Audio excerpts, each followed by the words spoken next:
Bonjour à tous et à toutes. Nous vous proposons, à l'occasion de ce Vendredi Saint, de vous arrêter un peu en communion avec nous et en communion avec tous les chrétiens qui, de par le monde, font mémoire de ces événements marquants, déterminants de leur histoire. Une histoire banale. C'était hier à Jérusalem, c'est aujourd'hui dans notre monde et même chez nous. Cette histoire ne connaît ni âge ni frontières, c'est celle des enfants exploités, des peuples déplacés, des femmes et des hommes balayés par la guerre, l'injustice, le désespoir. C'est l'histoire des victimes de la pandémie, mais aussi de la famine. Par amour pour nous, Jésus est descendu au plus creux de la misère humaine. Sur son chemin de croix, il a frémi comme chacun d'entre nous devant l'abandon, la violence, la souffrance et la mort.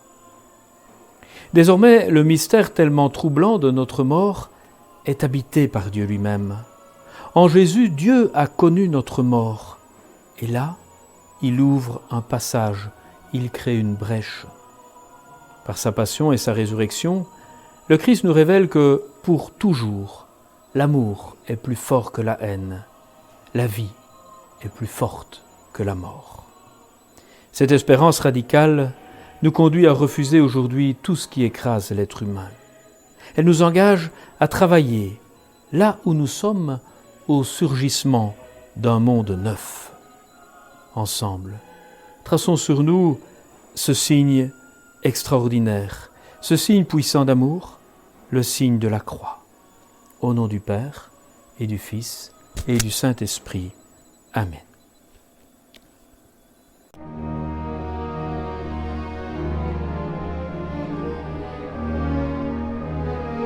Première station. Jésus est condamné à mort. Nous t'adorons, Seigneur, et nous te bénissons. Parce que tu as racheté le monde par ta sainte croix.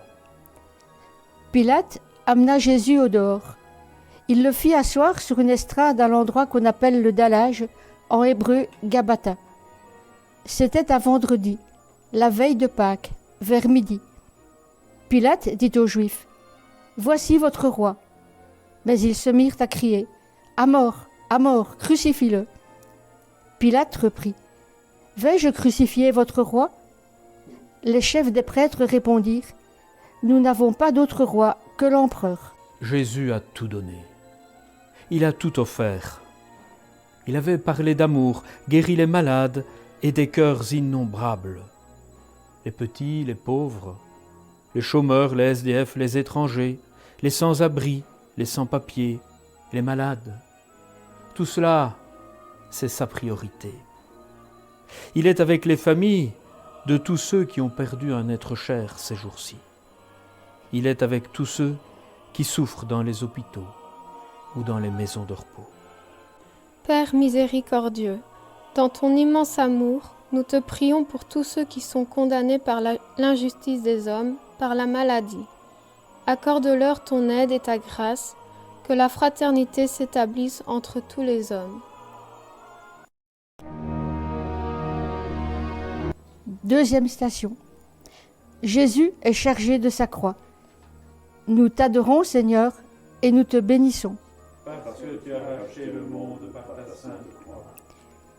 Ils se saisirent de Jésus. Portant lui-même sa croix, Jésus sortit et gagna le lieu dit du crâne, qu'en hébreu on nomme Golgotha.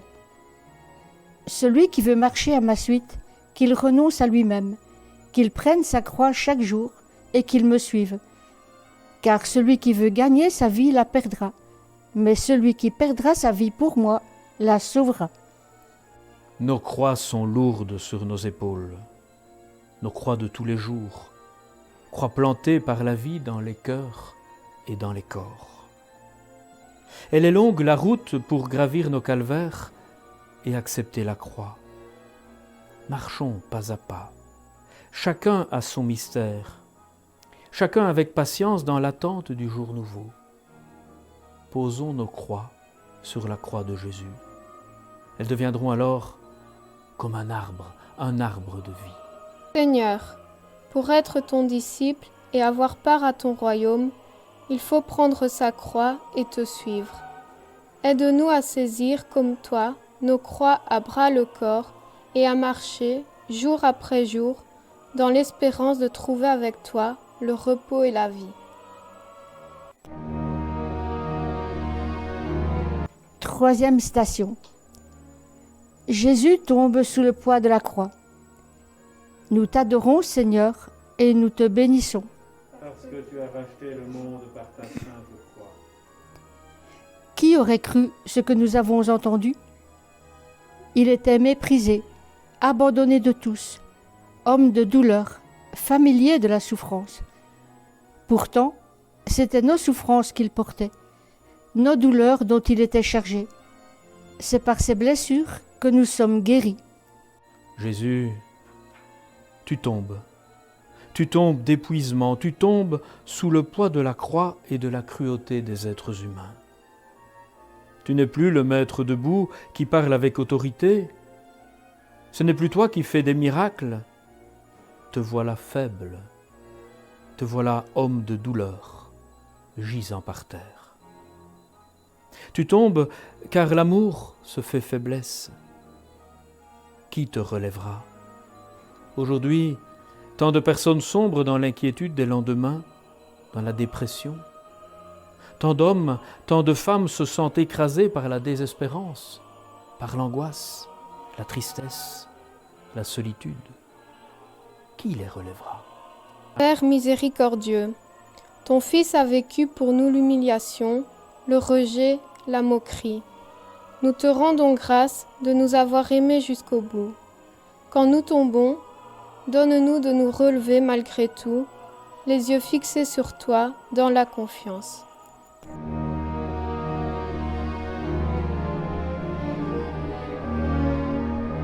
Quatrième station. Jésus rencontre sa mère. Nous t'adorons, Seigneur, et nous te bénissons. Parce que tu as racheté le monde par ta sainte croix. Près de la croix de Jésus se tenaient sa mère et la sœur de sa mère, Marie, femme de Cléophas, et Marie-Madeleine. Jésus donc, voyant sa mère et se tenant près d'elle, le disciple qu'il aimait dit à sa mère, « Femme, voici ton fils. » Puis il dit au disciple, « Voici ta mère. » Marie est là, présente, comme elle l'a été dans tous les moments clés de la vie de Jésus, comme elle est présente dans chacune de nos vies. Elle a tout partagé, Marie, pour se donner entièrement au projet de son Fils. Au calvaire, c'est une mère. Elle regarde son enfant souffrir moralement, physiquement, avec impuissance. Son cœur est transpercé. Jésus croise le regard d'amour, de douceur, le regard d'accueil et de tendresse de sa mère. Elle est là, toute compassion. Elle a marché encore et encore, toujours à sa suite comme le premier des disciples. Sans nul doute, ce regard maternel, cette présence ont permis à Jésus d'aller jusqu'au don total. Seigneur, nous te confions toutes les femmes dans le désarroi devant la souffrance ou la perte d'un enfant, d'un mari, d'un proche. Nous te prions pour que chaque être souffrant puisse rencontrer ce regard de Marie afin de trouver la consolation et la force de repartir. Cinquième station. Simon de Cyrène aide Jésus à porter sa croix. Nous t'adorons, Seigneur, et nous te bénissons. Parce que tu as racheté le monde par ta sainte croix.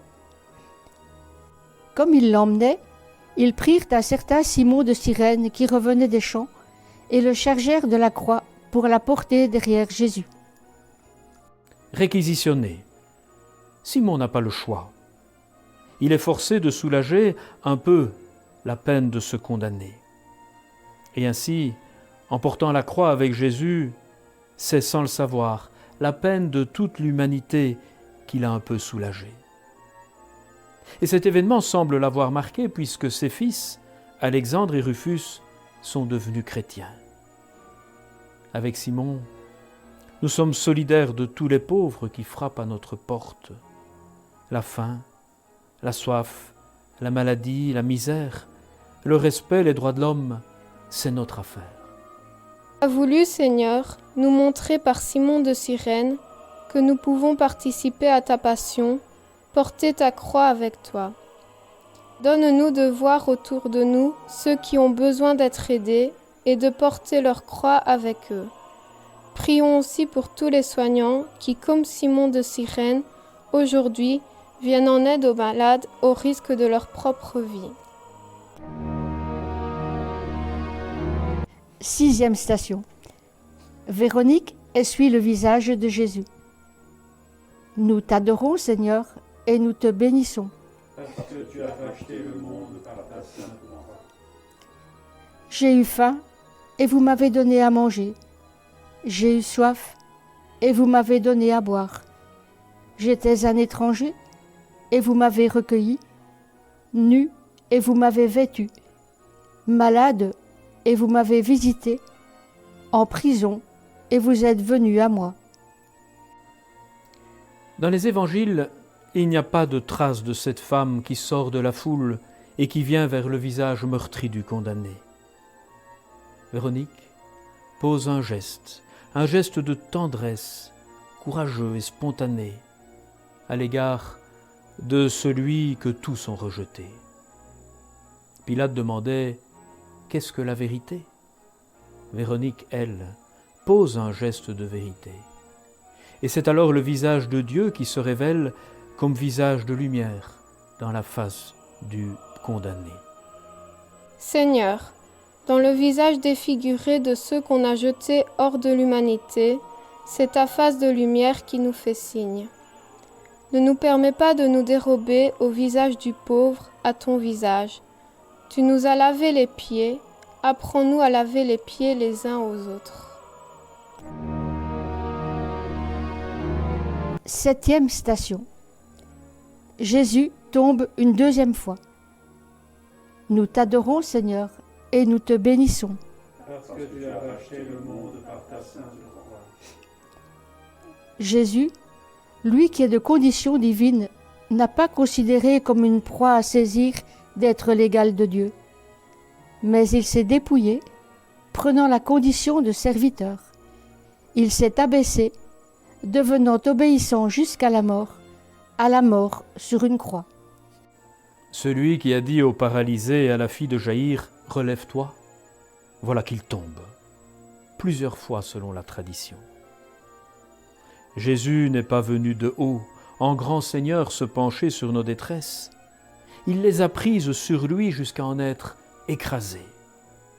Il est descendu au plus profond de la misère humaine, là où nous vacillons, il a vacillé, lui aussi.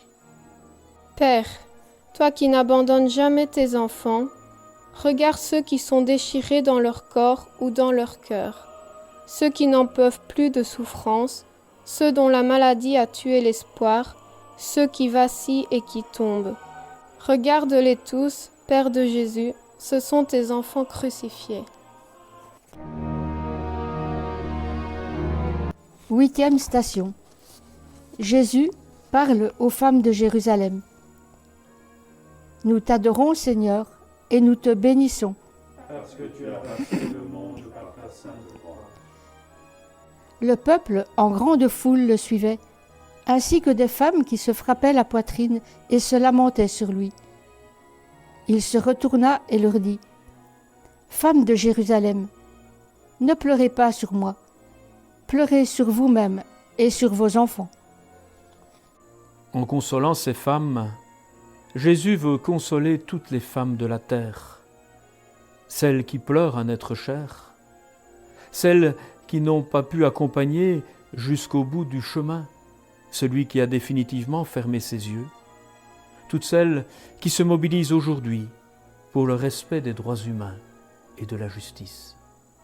Miséricordieux, tu nous as dit par ton Fils, « Heureux ceux qui pleurent, ils seront consolés. » Elles sont heureuses ces femmes qui sont là où il faut et quand il faut. Regarde celles qui pleurent, leurs larmes ont du prix à tes yeux. Regarde les femmes de tendresse, elles savent inventer les gestes d'amour. Elles savent dire les paroles de paix qui donnent confiance et espérance. 9e station. Jésus tombe pour la 3e fois. Nous t'adorons, Seigneur, et nous te bénissons. Parce que tu as racheté le monde par ta sainte croix.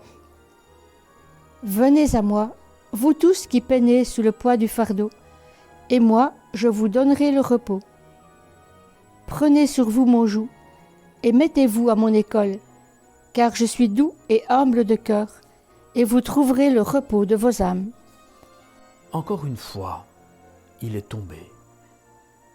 Encore une fois, il faut se relever pour continuer en titubant jusqu'au lieu de l'exécution. Ma vie, nul ne la prend, mais c'est moi qui la donne. Il aurait pu échapper à son arrestation au Jardin des Oliviers, mais il est allé jusqu'au bout pour nous montrer, de chute en relèvement, à quel point il nous aime.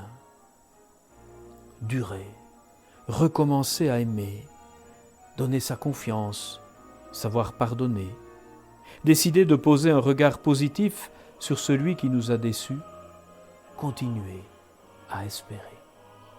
Seigneur, à force de tomber, il nous arrive de ne plus avoir le courage de nous relever, d'aller jusqu'au bout. Seigneur, entends notre cri pour tous ceux qui aujourd'hui n'ont plus d'espérance. Aide-les à se relever. Qu'ils trouvent sur leur route des Simon de Cyrène ou des Véroniques pour les aider à reprendre la route. 10e station. Jésus est dépouillé de ses vêtements. Nous t'adorons, Seigneur, et nous te bénissons. Parce que tu as racheté le monde par ta sainte croix.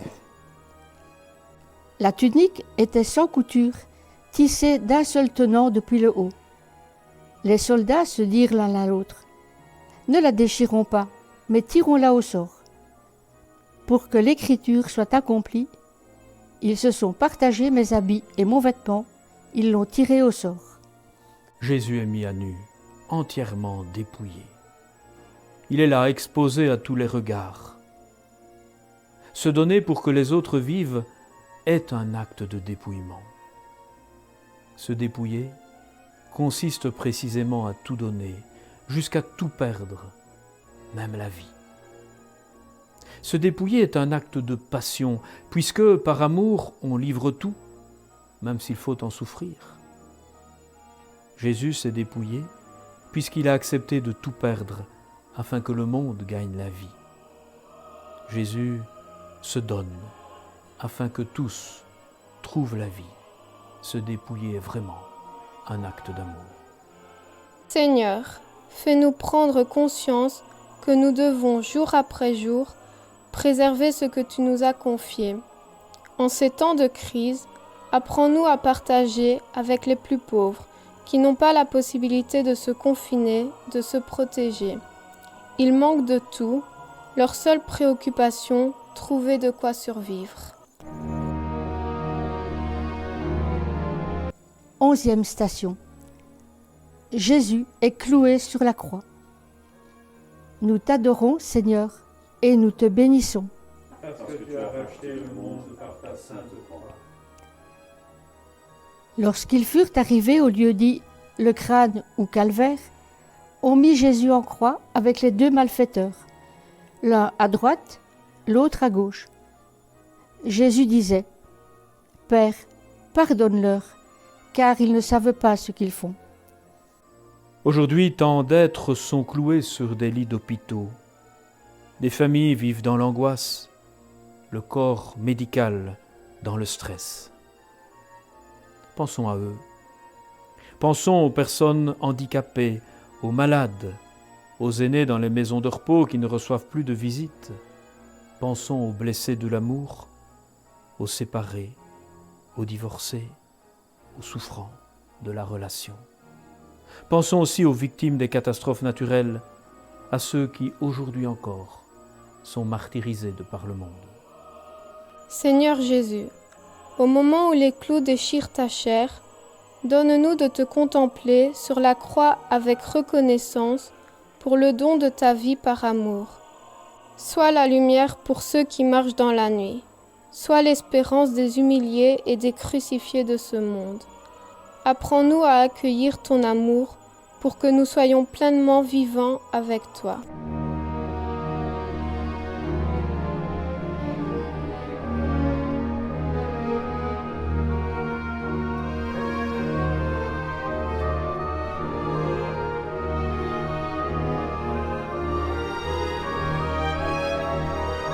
Douzième station.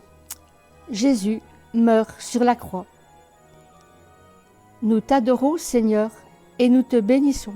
Parce que tu as racheté le monde par ta sainte croix. Après quoi, sachant que tout était achevé, pour que l'écriture soit accomplie jusqu'au bout, Jésus dit : « J'ai soif. » Il y avait là une cruche remplie de vinaigre. On fixa une éponge imbibée de ce vinaigre au bout d'une branche d'hysope et on l'approcha de sa bouche. Dès qu'il eut pris le vinaigre, Jésus dit : « Tout est achevé. » Et il inclina la tête, il remit l'esprit.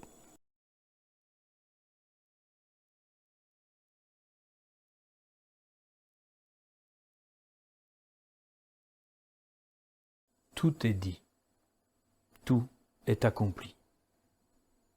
Il n'est pas besoin d'autres gestes, d'autres paroles pour comprendre l'amour. Élevé sur le bois de la croix, il est mort pour moi, pour toi, pour mes frères et mes sœurs en humanité, pour le monde. À mon tour, à notre tour aujourd'hui et chaque jour, entre ses mains, de remettre l'esprit, de remettre la vie. Seigneur Jésus, ne nous laisse pas fuir le mystère de notre mort. Apprends-nous à nous tenir en silence devant cet immense mystère de la vie et de la mort. Et au moment du passage, sois avec nous. Apprends-nous à remettre notre esprit au Père dans la confiance et dans l'espérance. 13e station. Le corps de Jésus est descendu de la croix. Nous t'adorons et nous te bénissons. Parce que tu as racheté le monde par ta sainte croix. Joseph d'Arimathie eut le courage d'entrer chez Pilate pour demander le corps de Jésus.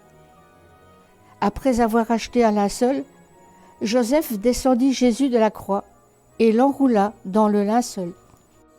Avec un infini respect, Joseph dépose le corps inerte de son maître. Ce corps qui a parcouru les chemins de Palestine, ce corps qui a caressé et guéri, ce corps que les foules ont touché, bousculé, ce corps battu, cloué, transpercé, ce corps rompu, livré, partagé. Pauvre relique, temple pauvre, mystérieusement porteur de l'amour fou de Dieu. Ceci est mon corps, livré pour vous. Marie, toi aussi tu reçois le corps de ton Fils. Donne-nous de communier en silence au mystère de sa vie et de sa mort, au mystère du don total. 14e station. Jésus est déposé au tombeau. Nous t'adorons, Seigneur, et nous te bénissons. Parce que tu as racheté le monde par ta sainte croix. Joseph d'Arimathie vint enlever le corps de Jésus. Nicodème vint aussi, lui qui était allé trouver Jésus en cours de nuit. Il apportait un mélange de myrrhe et d'aloès. Ils prirent donc le corps de Jésus et l'entourèrent de bandelettes avec des aromates, suivant la manière juive d'ensevelir les corps. À l'endroit où Jésus avait été crucifié, il y avait un jardin, et dans ce jardin, un tombeau tout neuf. C'est là qu'ils déposèrent Jésus. Le Christ est mort. Une lourde pierre enferme l'espérance. Quand le doute bouscule trop la foi, quand notre prière nous apparaît sans effet, quand Dieu semble si loin, nous sommes tentés de croire à la victoire de la mort. Mais la vie ne peut rester enfermée dans une tombe. La lumière de Dieu perce la nuit. La vie l'emporte. L'amour est plus fort. Déjà le tombeau craque comme un bourgeon prêt à éclore sous l'immense poussée de la vie. Seigneur Jésus, viens rouler la pierre de nos désespérances, viens ouvrir nos tombeaux. Fais de nous les témoins de l'amour plus fort que la haine, de la vie plus forte que la mort. Ouvre-nous à l'espérance, à la lumière du matin de Pâques.